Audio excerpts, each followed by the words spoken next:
하늘에 계시는 자비로우신 저희들의 아버지 하나님, 오늘 저희가 하나님께 예배합니다.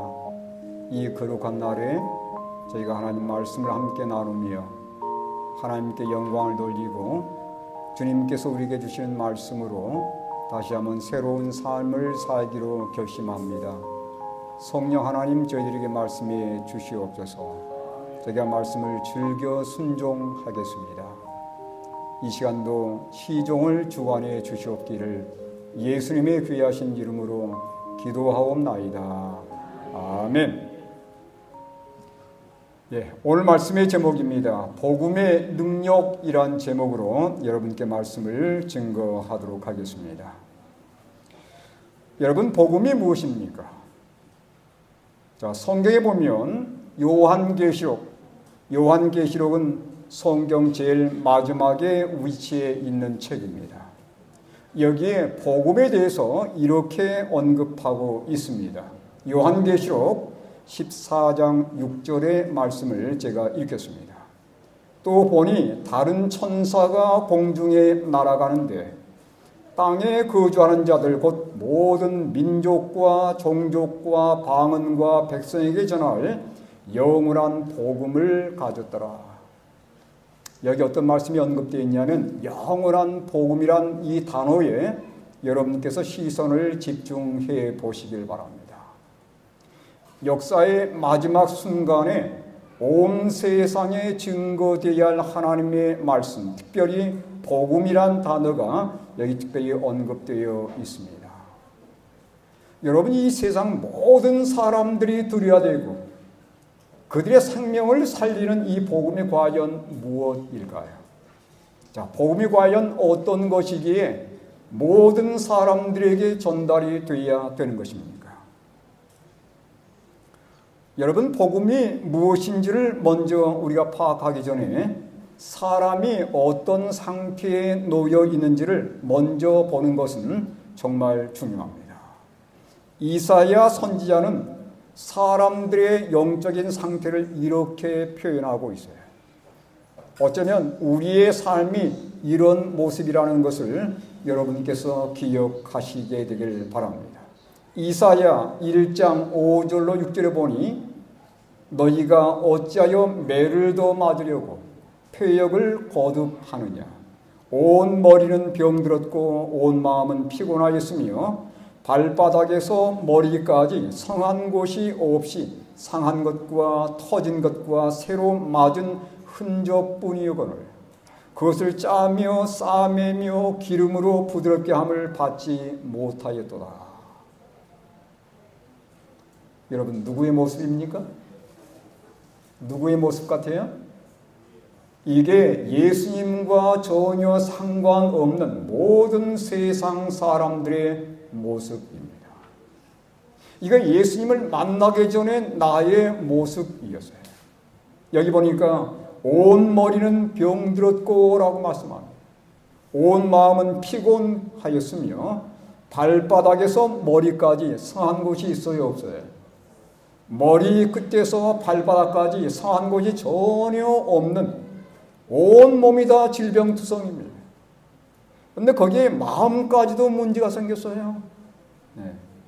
여러분, 이 질병은 바로 우리 사람들이 하나님 없이 사는 사람들이 앓고 있는 죄의 질병입니다. 여러분, 성경에는 죄를 뭘로 표현해 놓았냐면 질병으로 표현해 놓았어요. 마치 사람이 질병에 걸렸다가 여러분 불치병이라고 생각해 보시면 됩니다. 불치병을 앓고 살다가 결국은 생명을 끝내는 이 인생이 예수님을 알지 못하는 이 세상 사람들의 영적인 상태라고 성경은 우리에게 말씀해 주고 있습니다. 여러분, 제가 한 얘기를 좀 드리도록 하겠습니다. 어느 시골 마을에 오랫동안 병을 앓고 있던 한 남자가 있었습니다. 그는 이 병을 치료하기 위해서 여러 병원들을 옮겨 다녔습니다. 그런데 누구도 그의 병의 원인을 제대로 알지를 못한 것이에요. 어떤 약도 그에게는 효험이 없었습니다. 점점 몸이 쇠약해져 가자 그런 삶의 소망도 잃어버리고 말았습니다. 그런 마음속에 어떤 마음을 가졌을까요? 이렇게 살다가 나는 언젠가는 죽게 되겠지. 이런 절망 속에서 그런 하루하루를 버티며 살아가고 있었습니다. 그런데 어느 날이었어요. 먼 도시에서 한 의사가 그 마을을 우연히 방문하게 되었습니다. 그 마을에 정말 중병을 앓고 있는 환자가 있다는 얘기를 듣고서 이 의사가 그 남자를 찾아오게 된 거예요. 그러면서 몸을 쭉 나름대로 진단하더니 이렇게 얘기를 하는 겁니다. 당신의 병은 희귀병입니다. 그런데 정말 놀라운 것은 다행히도 이 병을 고칠 수 있는 특별한 약이 있습니다. 이 약은 너무도 비싸가지고 당신이 도저히 이 약값을 치를 수 있을 그런 정도가 아닙니다. 그러나 정말 당신을 보니 너무도 불쌍해서 내가 이 약을 당신에게는 무료로 주겠습니다. 네. 단 한 번만 복용해도 놀라운 효과가 있을 것입니다. 이 남자는 뭘 만났습니까? 복음을 만난 거예요. 네. 지금 죽어가는 병을 앓고 있는 사람이었잖아요. 네. 죽어가고 있다가 이 놀라운 소식을 접하게 된 겁니다. 그는 이 약을 손에 받아 들고서 이렇게 얘기를 했어요. 야, 나는 정말 죽을 수밖에 없게 됐는데 이 귀한 약 때문에 내가 살아남게 되겠구나. 그는 너무도 마음속에 기쁨과 감사함이 넘쳐서 이 약을 정말 감사한 마음으로 먹게 되었습니다. 며칠 동안 이 약을 복용하면서 그의 몸에는 증세가 싹 사라져 버리는 거예요. 그는 너무도 감사해서 감사의 눈물을 흘리면서 이렇게 얘기했습니다. 이 귀한 약 덕분에 나는 생명을 다시 얻게 되었습니다. 그 후에 동네 사람들을 만나면 그는 이 얘기를 하는 거예요. 내가 정말 운이 좋아서 이 의사를 만나게 되었고 이 의사 때문에 이 약을 소개받아서 병이 낫게 됐다고 그런 그의 경험을 사람들에게 얘기를 하게 된 거예요. 여러분, 이게 바로 우리가 지금 겪고 있는 이러한 경험의 이야기입니다. 우린 죄의 질병을 앓고서 언젠가는 이 죄 때문에 세상을 떠나야 되는 정말 불행한 운명을 살고 있는 백성들이에요. 그런데 하나님께서 우리에게 놀라운 하늘의 의사를 소개해 주셨습니다. 우리가 먹으면 영원히 살 수 있는 약을 처방해 주셨어요. 우린 이 소식을 뭐라고 부르냐면 하나님의 복음이라고 부르는 것이에요. 죽어가는 죄인들에게 어떤 복음이 주어졌는지 여러분 성경 말씀을 보도록 하겠습니다. 누가복음 2장 10절로 11절의 말씀입니다. 우리 함께 읽어보도록 하겠습니다. 천사가 이르되 시작. 천사가 이르되 무서워하지 말라. 보라, 내가 온 백성에게 미칠 큰 기쁨의 좋은 소식을 너희에게 전하노라. 오늘 다윗의 동네에 너희를 위하여 구주가 나셨으니 곧 그리스도 주시니라. 여러분, 죄의 질병을 앓고서 생명을 소진시켜가는 이 세상 사람들, 절망과 낭만 가운데 빠진 죄인들에게 하나님께서 어떤 소식을 보내시냐면 기쁨의 소식을 보내셨어요. 우린 이것을 복음이라고 얘기합니다. 그런데 이 복음의 주체가 누구냐면 예수님이세요. 그렇죠? 여기 분명히 뭐라고 말씀하냐면 보라, 온 백성에게 미칠 큰 기쁨의 좋은 소식이라고 천사가 기별을 증거하면서 누구를 소개하고 있습니까? 예수님을 소개하고 있는 거예요. 예수님 그분만이 이 세상의 죄의 질병 때문에 죽어가는 모든 사람들을 살릴 수 있는 유일한 의사라고 하는 사실입니다.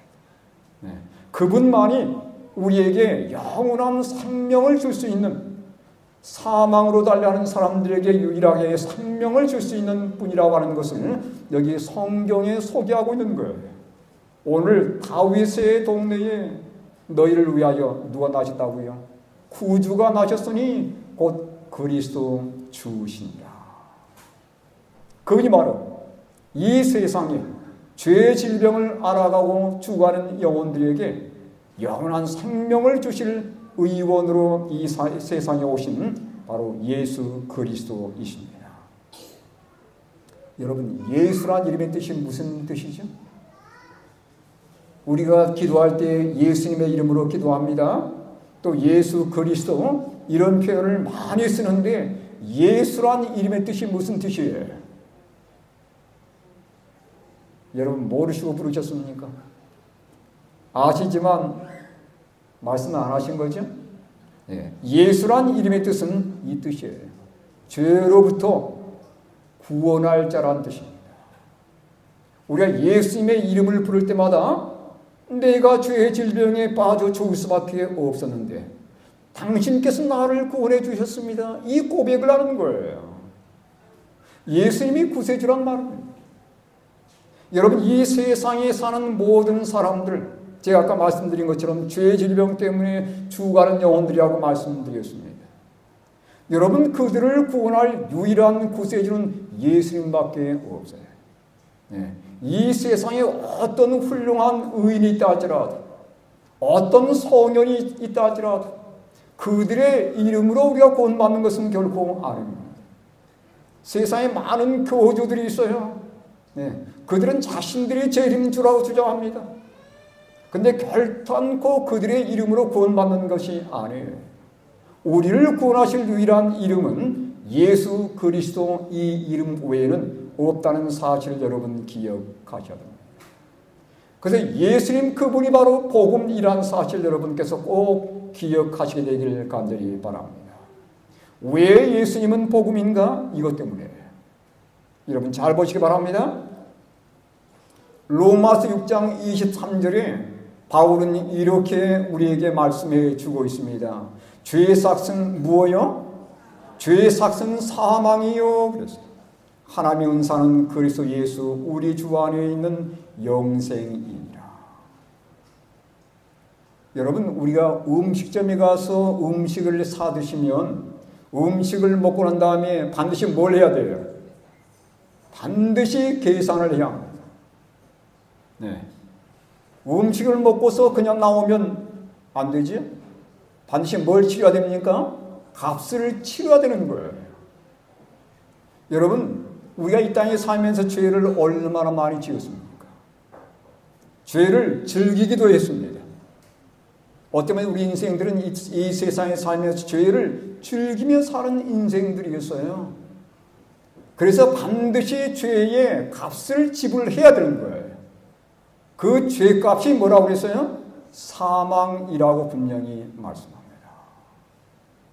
여러분, 이게 우리 인생들이 가는 마지막 길이에요. 이런 가련한 인생들에게 예수님께서 십자가에 돌아가시면서 이렇게 놀라운 선포를 하시고 돌아가셨습니다. 그 말씀이 뭐냐면 이 말씀이에요. 요한복음 19장 30절입니다. 이 말씀은 너무도 소중한 말씀이기 때문에 다 함께 읽어야 되겠습니다. 읽겠습니다. 시작. 예수께서 신포도주를 받으신 후에 이르시되 다 이루었다 하시고 머리를 숙이니 영혼이 떠나가시니라. 예수님이 십자가에 팔 벌려서 돌아가시면서 뭐라고 외치셨어요? 다 이루었다 이렇게 말씀하시고 돌아가셨어요. 이 말씀이 무슨 뜻입니까? 뭘 다 이뤘다는 얘기예요? 여러분, 이 말을 좀 더 쉽게 풀이하면 바로 이 뜻입니다. 다 갚았다는 얘기예요. 이게 원의미입니다. 다 이뤘다는 말은 다 갚았다는 얘기예요. 뭘 갚았어요? 아까 우리 죄의 삭은 뭐라고 했습니까? 사망이라고 했잖아요. 이 값을 누가 다 지불해 주셨냐면 예수님께서 다 지불해 주신 것입니다. 사탄은 끊임없이 우리를 쫓아다니면서 죄의 값을 지불하라고 그렇게 청구하지만 예수님께서 다 막아서는 거예요. 내가 다 지불했으니 이제 더 이상 뭐 하지 말라는 거예요. 이 하나님의 백성들을 괴롭히지 말라는 겁니다. 죄의 빚을 내가 다 갚아주었으니 더 이상 내 하나님의 백성들을 건들지 말라는 게 하나님의 선언인 거예요. 다 갚아주신 겁니다. 네. 이게 하나님께서 우리에게 주신 놀라운 복음이에요. 이렇게 말씀한 다음에 사도 바울은 이 모든 것을 깨닫고서 이렇게 이 로마서에서 기록해주고 있습니다. 로마서 1장 16절의 말씀인데 내가 복음을 부끄러워하지 아니하노니, 그 다음에 아주 중요한 말씀이 나와 있어요. 이 복음은 모든 믿는 자에게 구원을 주시는, 그 다음 뭐라고 그랬어요? 하나님의 뭐가 됨이라? 능력이 됨이라. 능력이 된다는 거예요. 이는 유대인에게요, 그리고 헬라인에게로다. 여러분, 예수님께서 우리를 위해서 십자가에 돌아가셨다는, 그리고 우리 모든 죄값을 다 지불해 주셨다는 이 모든 소식은 하나님의 능력이 된다는 사실입니다. 근데 여러분, 능력이란 말이 무슨 뜻이냐면 거기서 온 단어가 이 단어예요. 다이나마이트. 여러분, 다이나마이트 경험해 보셨습니까? 경험해 보면 안 되겠죠? 보셨습니까? 건물을 지을 때 기초를 파잖아요. 거기에 거대한 바위가 나타나면 이걸 깨 부숴야 되는 겁니다. 뭘로 부숴요? 다이나마이트로 부수는 거예요. 산에 길을 낼 때 터널을 뚫어야 되지 않습니까? 거기에 거대한 바위들이 나타나면 이걸 폭파시키는 게 다이나마이트예요. 그래서 우리는 다이나마이트의 위력을 알고 있습니다. 근데 여러분, 복음은 그보다 더한 능력이 있다는 거예요. 다이나마이트가 바위를 날려버리는 것처럼, 그리고 길을 만들어내는 것처럼 하나님의 놀라운 복음은 우리에게 놀라운 능력으로 역사하는데, 하나님께서 우리에게 주신 복음의 능력은 과연 어떤 것일까요? 제가 두 가지로 여러분께 제시를 드리도록 하겠습니다. 첫 번째는 이 복음의 다이나마이트가 어떤 능력을 우리에게 선사하는지를 보시기 바랍니다.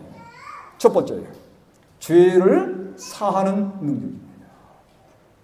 어떤 죄예요? 이 세상을 살아가면서 우리는 크고 작은 죄들을 범하며 살아가고 있습니다. 근데 그게 어떤 것일지라도 예수님께서는 그걸 다 용서할 수 있는 그런 능력을 갖고 계신다는 사실이에요. 자, 여기 바울은 에베소서 1장 7절에서 우리에게 이렇게 말씀해 주고 있습니다.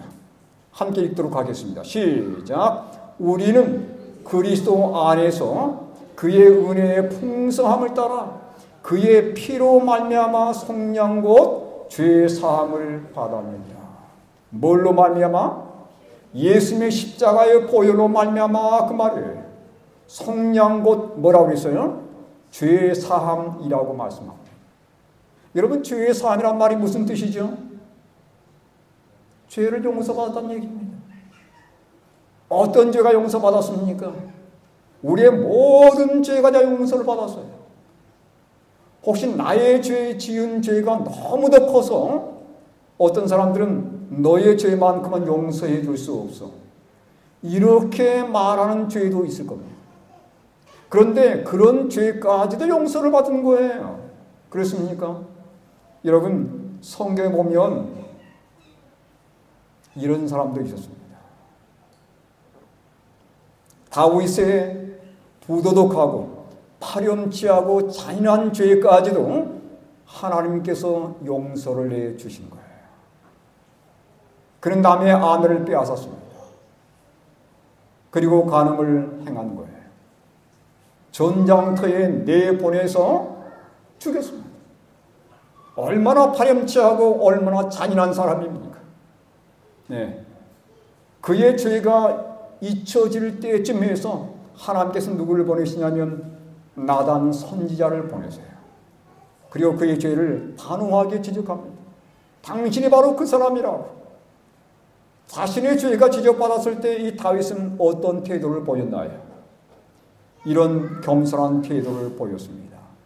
사무엘하 12장 13절에 다윗의 경험을 여기 성경이 말씀하고 있는 내용이에요.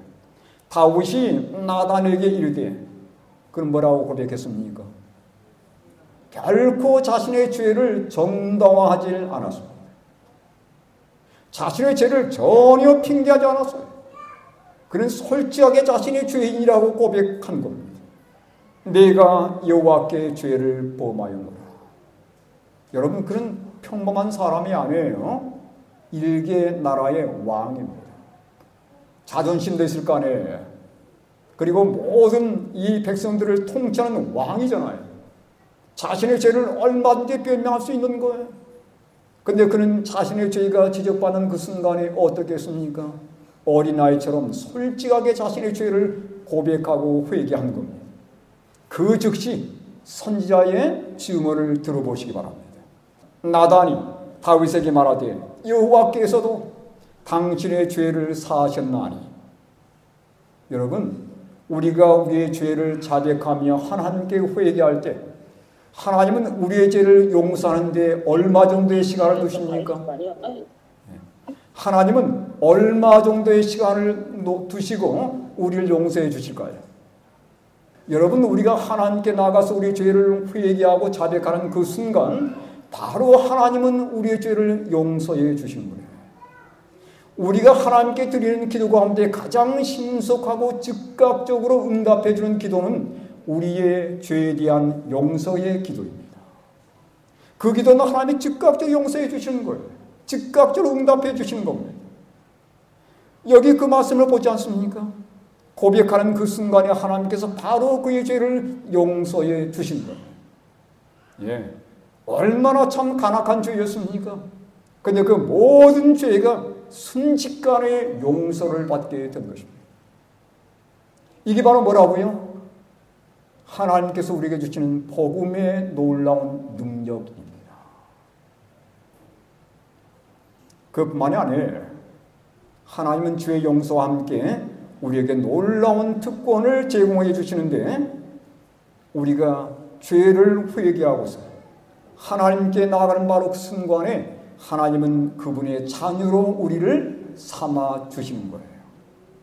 그 전까지는 우리는 사탄의 자녀였습니다. 그런데 하나님의 자녀로 우리의 신분이 순식간에 변하게 된 것이죠. 그뿐만이 아닙니다. 우린 죄인이었지만 의인의 신분을 얻게 되었고, 우리가 사망의 땅에 있었지만 생명의 영생의 선물을 동시에 받게 된 것입니다. 여러분, 덤으로 주어지는 이 선물은 얼마나 놀라운 것입니까? 네. 죄를 회개하고서 하나님께 나아가는 그 순간에 이런 놀라운 선물이 한꺼번에 덤으로 주어지는 거예요. 뿐만 아니라 이런 사람을 뭐라 부르는 거예요? 우리는 성도라고 부르는 것입니다. 이게 몇 년에 걸쳐서 이루어진 게 아닙니다. 예수님께 나아가서 그분을 내 마음속에 영접하고 나의 죄를 고백하고 회개하는 그 순간에 이런 놀라운 특권들이 한꺼번에 주어지는 거예요. 이게 바로 하나님께서 우리에게 주시는 복음의 능력이라는 사실입니다.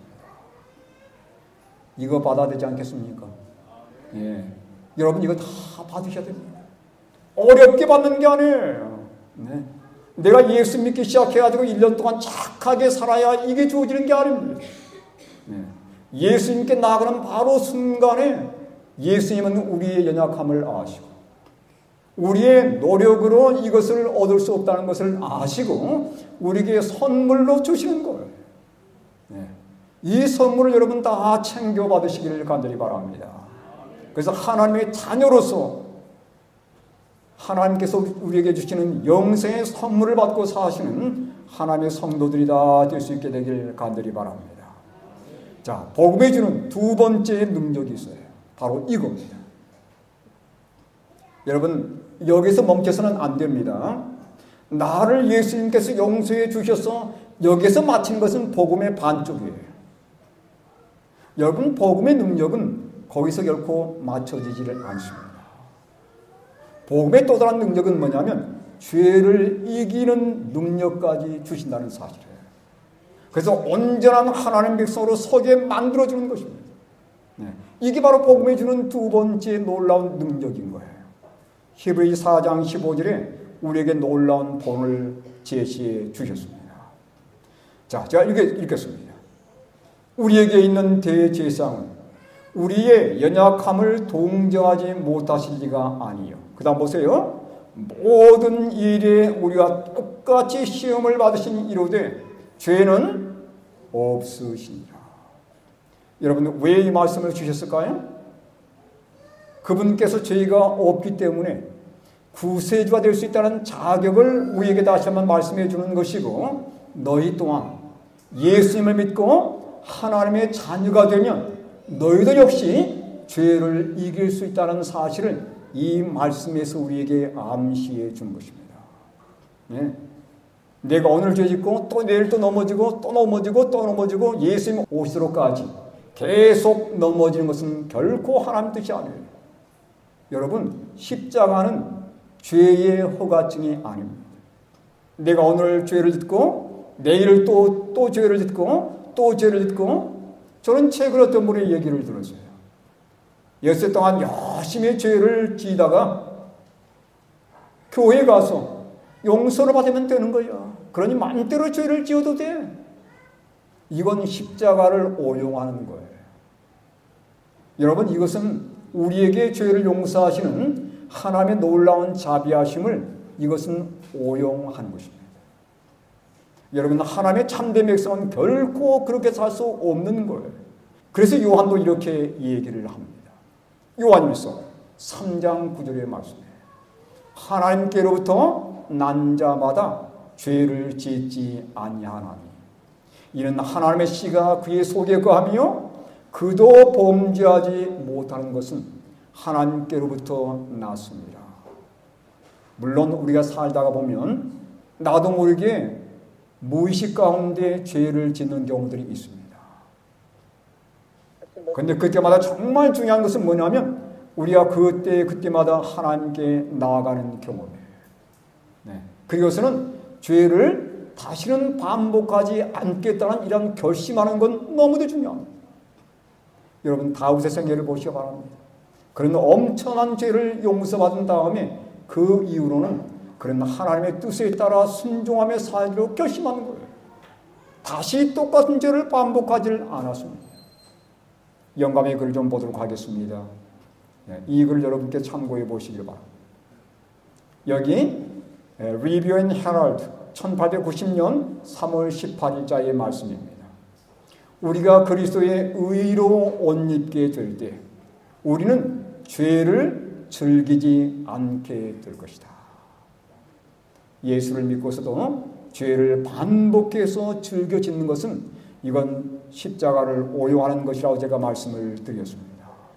왜냐하면 그리스도께서 우리와 함께 일하시기 때문이다. 하나님의 자녀가 되었잖아요. 하늘 왕자답게 사는 것은 너무도 중요한 겁니다. 우리가 실수할 수는 있다. 그러나 하나님의 아들에게 고난을 안겨준 죄를 미워하게 될 것이다. 저는 이 말씀 보면서 정말 많은 것을 느꼈습니다. 그래, 우리가 예수님의 은혜로 하나님의 자녀가 되었으니 이제는 세상 자녀답게 사는 것이 아니라 하나님의 자녀답게 사는 것도 얼마나 중요합니까? 이게 복음이 주는 두 번째 능력이라는 사실이에요.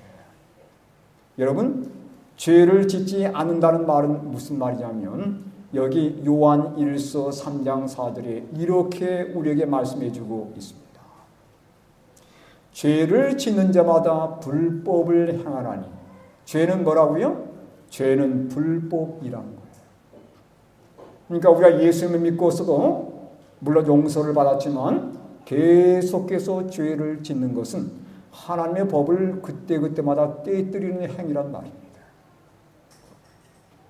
그런 사람에 대해서 성경은 이렇게 말씀해 주고 있어요. 여러분, 죄를 반복해서 짓게 되면 죄에 대한 감각이 무뎌지게 되어 있어요. 나중에는 예수님께 회개하지도 않게 되어 있습니다. 자, 여기 이 말씀 보시기 바랍니다.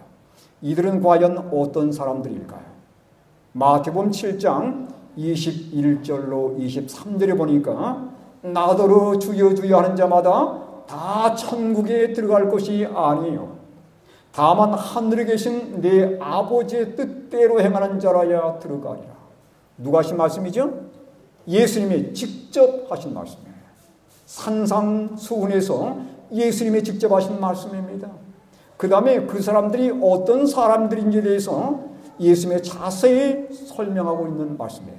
그날에 많은 사람이 나더러 이르되 주여 주여, 예수님을 믿는 자들이에요. 믿는다고 주장하는 분들입니다. 우리가 주의 이름으로 선제 노릇합니다. 주의 이름으로 귀신을 쫓아내며 주의 이름으로 많은 권능을 행하지 아니하였나이까 하리니 그때 내가 그들에게 밝히 말하되 내가 너희를 도무지 알지 못하니. 그 다음 말씀 중요합니다. 예수님께서 뭐라고 선언하십니까? 불법을 행하는 자들아 그랬어요. 예수님은 그들을 모른다고 얘기하는 겁니다. 그들의 출발은 좋았어요. 그들이 예수님과의 뜨거운 사랑을 통해서 그들의 첫 출발은 너무도 좋았습니다. 그런데 시간이 흐르면서 마음이 자꾸 느슨해지더니 결국은 하나님께서 주신 법들을 자꾸 어기기 시작하는 거예요. 귀신도 쫓아냈다고 얘기하고 있습니다. 그들의 첫 출발은 너무도 좋았어요. 영으로 시작했지만 나중에 뭘로 끝나는 거예요? 육으로 끝나버린 사람들. 그들이 하나둘 자꾸 죄를 짓기 시작하면서 마음이 무뎌져 간 거예요. 여러분, 여기 아버지 뜻은 뭐냐면, 여기 있는 말씀 그대로 옮겨본다면 불법을 행하지 않는 것입니다. 다시 말하면 법대로 사는 거예요. 하나님의 계명을 온전히 마음속에 새기며 사는 것입니다. 이게 바로 하나님의 자녀답게 사는 것이거든요.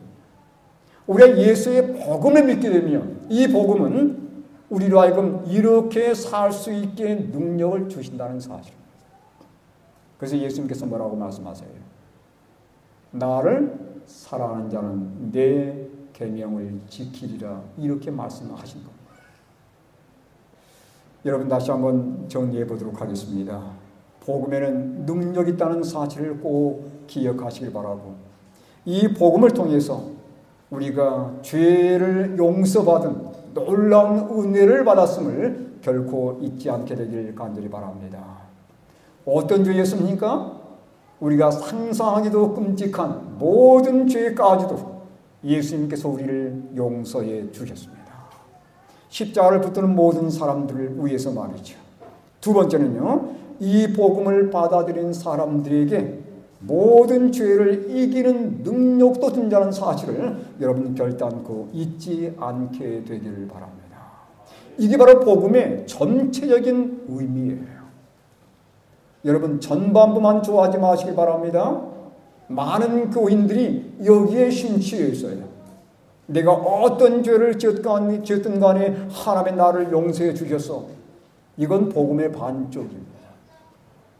분명히 복음은 죄를 이기는 능력까지 주셨다는 거, 이걸 여러분 꼭 기억하시게 되길 간절히 바랍니다. 이걸 바로 성경에는 영원한 복음이라고 말씀하시고 이게 온 세상에 전파되어야 되는 것이에요. 여러분, 바울의 복음은 우리에게 이걸 가르쳐주고 있는 것입니다. 바울도 이 복음을 증거하기 위해서 여러분 어디에 가고 싶어 했다고 말씀하고 있냐면, 사도행전 19장 21절에 보니까 로마도 보아야 하리라. 어딜 가기 원했냐면 로마까지 그는 여행하기를 진실로 소원했습니다. 왜 그랬을까요? 잠시 후에 제가 말씀드리겠습니다. 로마서 1장 13절도 보면, 형제들아 내가 여러 번 너에게 가고자 하는 것을 너희가 모르기를 원하지 아니하노니. 왜 그랬을까요? 이 놀라운 복음을 나눠주기 위한 바울의 열망이었습니다. 여러분 잘 보시기 바랍니다. 여러분, 이게 뭐 같아요? 멀리서 볼지 모르겠습니다. 뭐 같습니까? 얼른 보면 이것처럼 보여요. 나무 잎맥처럼 보입니다. 그렇죠? 네. 근데 이걸 좀 더 확산해 보면 나무 잎맥이 아닙니다. 이걸 확산해 보면 바로 이 그림이에요. 뭐죠? 유럽의 지도입니다. 근데 이게 나무 잎맥처럼 쫙 뻗어 있는 가장 굵은 가지가 어디에서 출발하냐면 여기서 출발해요. 어딘가요? 이탈리아 로마입니다. 로마를 통해서 모든 길이 쫙 뻗어나가는 유럽 지도의 모습이에요. 그래서 나온 얘기가 뭐죠? 모든 길은 로마로란 말이 여기서 나오는 거예요. 예. 그래서 어딜 가든지 우리가 원주를 찾아보면 로마로 가게 돼 있고, 예수님의 복음을 만난 그리스도인들은 이 로마의 길들을 통해서 유럽 세계 전 지역에 예수의 복음을 증거하게 된 것입니다. 이 복음이 돌고 돌아서 어디까지 왔습니까? 대한민국까지 온 거예요. 어디까지 왔어요? 광주까지 왔어요. 어디까지 왔습니까? 광산구까지 왔습니다. 어디까지 왔습니까? 우리 교회까지 온 겁니다. 예. 그래서 우리가 오늘 이 복음을 들으면서 하나님께 찬양과 감사를 돌리는 거예요. 예. 여러분, 이 복음을 부끄러워해서 되겠습니까? 이 복음을 들은 백성들은 여러분 모든 일에 당당하시길 바랍니다. 네. 담대하시기 바랍니다. 우리는 적어도 이 복음을 받은 백성들이에요. 그래서 구원받은 백성들 아닙니까? 네. 이 복음을 마음속에 받아들이시고 모든 죄를 용서받은 것뿐만 아니라 이 세상에 우리 삶을 무너뜨리기 쉬운 모든 죄된 습관들을 복음으로 이기셔서 우리 예수님 오실 때 영광 앞에 서시는 우리 모든 백성들이 되어야 되겠습니다. 여기 마지막 말씀입니다. 1장 16절. 내가 복음을 부끄러워하지 아니하노니. 여러분, 내가 예수 믿는다는 것 다른 사람에게 고백하는 것 부끄럽습니까? 여러분, 부끄러워하지 마시기 바랍니다. 당당하게 나는 예수의 복음을 받은 백성이라고, 하나님의 자녀가 되었다고 당당하게 말할 수 있는 하나님의 성도들 되시길 바라고, 이 복음의 능력에 따라서 죄를 용서받고 죄를 이기심으로 장차 재림의 영광 앞에 서시는 우리 모든 성도님들 되시길 간절히 바라면서 오늘 말씀을 드리도록 하겠습니다.